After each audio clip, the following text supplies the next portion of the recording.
If you've ever wondered what's the best gaming phone, or more specifically, what's the best Genshin Impact phone, you're in the perfect place. It's 2024, this game is freaking huge, 30 gigabytes, and there are so many smartphones to choose from for it. I'm in a great position to tell you which one is best because I play around an hour of this game with every phone I review. I've reviewed hundreds of phones, so you do the math. As a result, I've divided this video up into a bunch of sections explaining what Genshin Impact is, going into different categories of phones so you can hopefully pick the perfect one for you at the right price. So I'm going to talk about 22 phones in this video, but I've divided it up into chapters so you can easily skip to the part that's relevant for you. In addition, those chapters include best gaming phone, best flagship phone, best compact flagship, best foldable, and best budget phone as well. So keep watching, skip to your chapter, it's your choice. But whichever you do, if you aren't already subscribed to the channel, please do. It's how you stay on top of everything that I do. Right, on to Genshin Impact. If you've never played Genshin Impact before, you may be wondering what all the fuss is about. Now, I grew up on JRPGs, Final Fantasy, Grandia, and so this game, this anime-inspired worlds and characters are just so beautiful. Voice acting, really incredible how much attention to detail is paid, and it works across platforms, so Android, iOS, Windows, PlayStation. For me as a reviewer, it means I can jump from one to another and it gives me a really good base point of reference for how the phone performs. Also, it works across graphic settings, so from a affordable phone through to a flagship.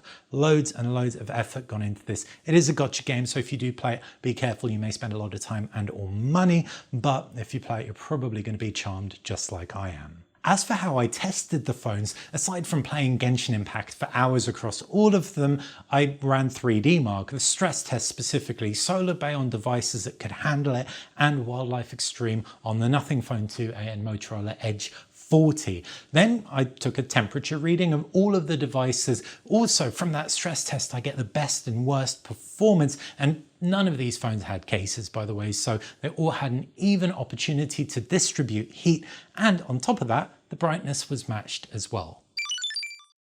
On to the first category, and that's gaming phones, and I'm going to start with the ROG Phone 8 Pro because this is the only phone optimized for Genshin Impact. Now, what do I mean? I'm not talking about frames per second optimization. I mean, if you dive into the UI, you actually have features that kind of hack the game. I can speed up conversations so that I don't have to constantly tap the screen to do so. When you're wandering around the world, you can automatically pick up items that you walk over without having to press the button. And that wandering's made a whole lot easier because I can automatically have the up arrow pressed, so it just keeps walking and I don't have to keep my finger on the screen. And this phone doesn't stop there. When you're in a battle and you're caught in a bubble or frozen, this phone can break you free by multiply tapping that point, that chain icon that unlocks you from it. And there's this awesome tool called AI Grabber, which works with any game, not just Genshin Impact.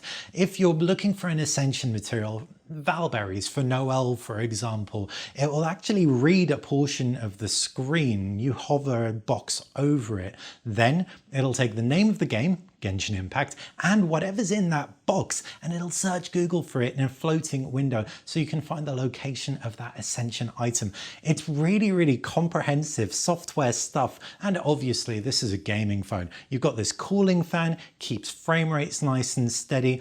Now, it isn't perfect. The ROG Phone 8 has narrower bezels than past ROG phones, for example. So when you're holding it, there is a little bit more kind of edge pressing happening, especially when you're lying down than on old ROG phones. Also, without front firing speakers, the speaker is easier to cover up, especially the bottom firing one. But if you get a case for it, you deal with that edge detection, and headphones, you're sorted for that sound. So purely based on the software stuff, without even considering all the awesome gaming power in here, the ROG Phone 8 Pro is an incredible Genshin phone. The next phone I'm going to talk about is the Redmagic 9 Pro. And before I let go of the ROG phone, both of these phones got really hot, like 50 degrees after the 20-minute benchmark. But this isn't a bad thing. Gaming phones will get hotter because they'll throttle a lot less than non-gaming phones. And the Snapdragon 8 Gen 3 at max performance is known to get pretty toasty. So if you do want ultimate performance, these are your options. And you should be expecting a little bit of heat unless you flip it into into more power savory type modes. If the ROG Phone is too expensive, the Redmagic 9 Pro may be a great alternative. It is a very, very different looking phone. It's a complete slab, it's a rectangle. It's got no camera bump and the cameras aren't fantastic on it, so be aware, especially the selfie camera, but that compromise could really be worth it because it's an under display selfie camera, so you don't have any punch holes. It really does look awesome. There are RGB lights around where the fan is and on the back, and even the triggers light up. The ROG Phone has triggers, LNR triggers, but they don't light up. If you love RGB, you love the styling of this thing, Redmagic is nailing it on that front. Really comfortable to hold when you're gaming, but because of the metal frame, when it gets hot, you really do feel it. So you may want to whack a slimline case on it.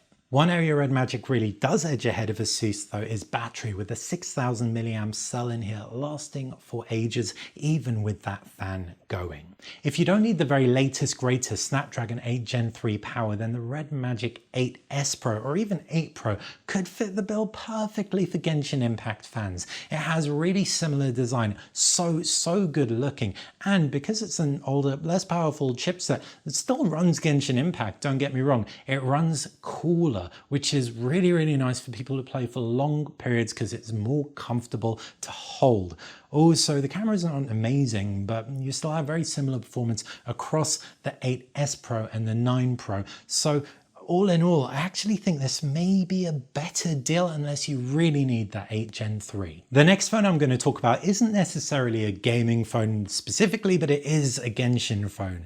This is a OnePlus 12R Genshin edition. In the box, you get this awesome case. Its style is also Genshinified, and you get loads of accessories. A really fun, charming attention to detail in the game extends to what OnePlus and Genshin have done with this phone. Check out that video if you haven't. And the mere fact it runs Genshin nice and smoothly and after 20 minutes plus of gaming doesn't get beyond 40 degrees is really decent.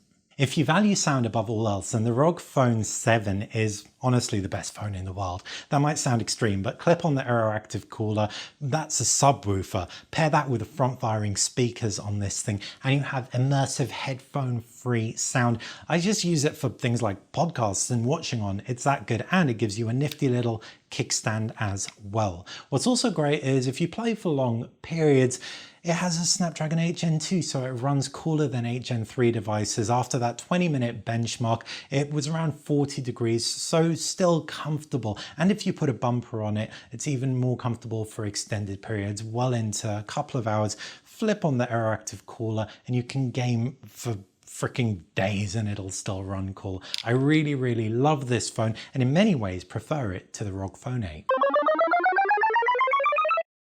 You may notice, as well as an iPhone, I've also got a Backbone One controller here, and the reason is iPhones are the only phones that support controller input for Genshin. Android phones haven't been optimized, which is a real bummer. There are some workarounds, button mapping. Backbone's even done a decent job of automatically mapping the on-screen controls to buttons on the controller, but it feels like a hack, whereas with an iPhone, you have native support for controller input, so it feels like you're playing on a Switch or PS5. Now this works with any iPhone, you just need to make sure you pick up the right controller for your phone model, whether it's Lightning or USB-C. I've got the 15 Pro Max with its massive 6.7-inch display. Apple A17 Pro chip obviously plays Genshin like a dream, right up to 60 frames per second at maxed out graphic settings. And all in all, this is probably my favorite flagship setup, purely because also it doesn't get crazy hot. It maxes out at around 40 degrees. I was lucky. I know some people's iPhones got hot, but more than that, when you're playing it with a controller, you're not actually touching the phone, so you're not covering up the speakers and you're not interacting with that hot metal, making for a really comfortable and really great Genshin experience. The Vivo X100 Pro is my next choice, specifically because it gets you into the game very quickly. MediaTek optimized the Dimensity 9300, so the load up screen on Genshin Impact takes less time on here than anything else. It does throttle relatively heavily after about 15 minutes, so it's really ideal for short 10 to 15 minute bouts. After that, it gets pretty warm, 45 degrees, plays back pretty well, but it's optimal in that first 15-minute window. Speaking of throttling, the Galaxy S24 Ultra keeps its cool by throttling pretty readily. So if you don't mind a few frames dropped, this is an excellent phone because the screen is so big and so flat. Everything looks beautiful on Samsung display technology, minimal glare as well, so the most comfortable Genshin experience outdoors. So this phone is an awesome gaming phone, but just don't expect the highest, most consistent frame rates at maxed out graphics settings. The final flagships I'm going to talk about are all pretty much as good as each other. They all run the game brilliantly, and the benchmarks might look a little bit different, but I really enjoyed gaming across the Xiaomi 14 Ultra, OnePlus 12, Honor Magic 6 Pro and Oppo Find X7 Ultra. Awesome Genshin phones, they just don't do anything particularly standout. Finally, in the flagship category, we've got the Nubia Z60 Ultra, which is basically a Redmagic 8 or 9 Pro with a decent camera, so it could be a perfect choice. If you don't mind missing out on that fan, you still get great gaming performance, and the Asus Zenfone 11 Ultra, the only phone on test with a 3.5mm headphone jack in the flagship category. So if you find either of these phones at the right price, they're going to play Genshin Impact back really well and offer you flat screens, unlike the 4 phones I just spoke about. Now, if you're thinking about a foldable for Genshin, the Honor Magic V2 is probably one of the only ones most of you can buy. Actually, that's not true. If you're in the US, you can pick up a OnePlus Open, but I prefer the Honor Magic V2 for Genshin specifically because the front display is a more comfortable size. It's a little bit bigger, and I don't like playing Genshin on an unfolded inner screen. So the Magic V2 is good for Genshin. It isn't the best foldable in the world, specifically because it keeps its cool. That might sound like a good thing, but that also means throttling. So you're gonna encounter some choppy frame rates more readily than you might on some other chunkier phones, because this thing is a waif. What other phones am I talking about? Specifically the China-only Xiaomi Mix Fold 3. As with the Honor Magic V2, this has a nice big front display, much bigger than the Galaxy Z Fold 5, for example, much more comfortable to use, much more Genshin friendly, but it doesn't throttle as readily, so you're going to get better gaming performance for longer periods of time. Now, if you are in the US, the OnePlus Open is definitely the best foldable to pick up for Genshin because it doesn't have a Tensor chip and it hasn't got a Galaxy Z Fold 5 front display. It's got a Snapdragon 8 Gen 2 and it has a relatively comfortable, if slightly small front screen that does a good but not fantastic job with Genshin. For anyone with slightly smaller hands or skinnier jeans, the Xiaomi 14 is such a good compact phone. It is able to play Genshin with its Snapdragon 8 Gen 3 with no issues. The iPhone type shape is really comfortable to hold as well because it's got those rounded corners. It's also a really good camera phone, making it an awesome all-rounder. And it doesn't get crazy hot. It did get warm around 42 degrees, but that's pretty decent in our tests, and it still scored after 20 minutes Solar Bay test over 6,000, which is very good going considering what a compact body this phone has.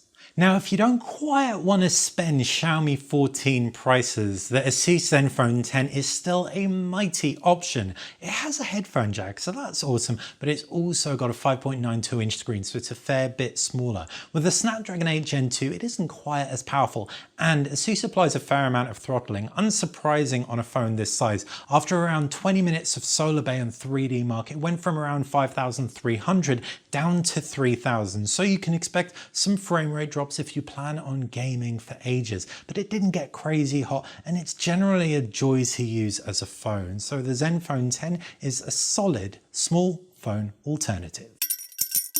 Now on to budget phones, and the Motorola Edge 40, value for money, especially here in the UK at £299, is kind of nuts. This phone has wireless charging. It's got a beautiful 144Hz OLED display on the front. Yes, it's a curved screen and not many people like curved screen phones for gaming, but it's a curved screen phone with a metal frame at that price. It looks so good, and it's pretty skinny as well. Doesn't get too hot in benchmarking, doesn't benchmark incredibly well, but it still plays Genshin solidly at low graphics settings for ages. Really good shout for anyone on a budget. If you want more power out of your budget phone, the MediaTek Dimensity 8300 Ultra powered Poco X6 Pro is so good. 512 gigabytes of storage means that 30 gigabyte download for Genshin isn't gonna touch the sides, and it also does such a good job of playing back this game and staying cool because of that plastic body. I didn't notice any overheating. I know some people have reported it online. Maybe it comes down to individual devices, so be aware of that before picking one up. All I got was awesome gaming playback, and the design is just so stunning, especially in this yellow vegan leather finish. The Nothing 2A should not be on this list. It's got a MediaTek Dimensity 7200 Pro, and yet here it is. I was playing Genshin Impact when I reviewed this just last week for ages, and it didn't break a sweat, even on relatively high graphics settings. Now, there's a point to note.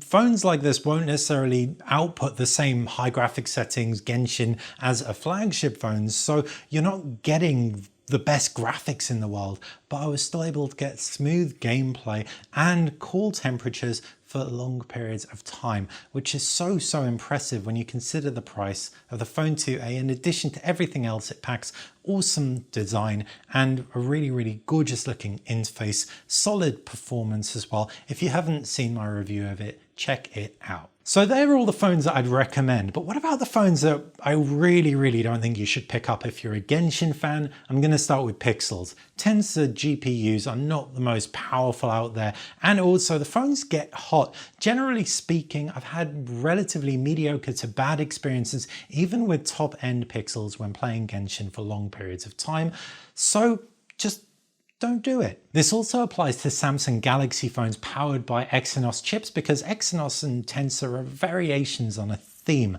and they don't handle heat too well traditionally, and also therefore they don't handle Genshin as well as some other competition. I also wouldn't recommend you pick up a Galaxy Z Fold 5, 4, 3 because the front display is just too crammed. It's going to give you a lot left and right, but not enough up and down, so you won't be able to see what's going on, and it'll really impede your gameplay.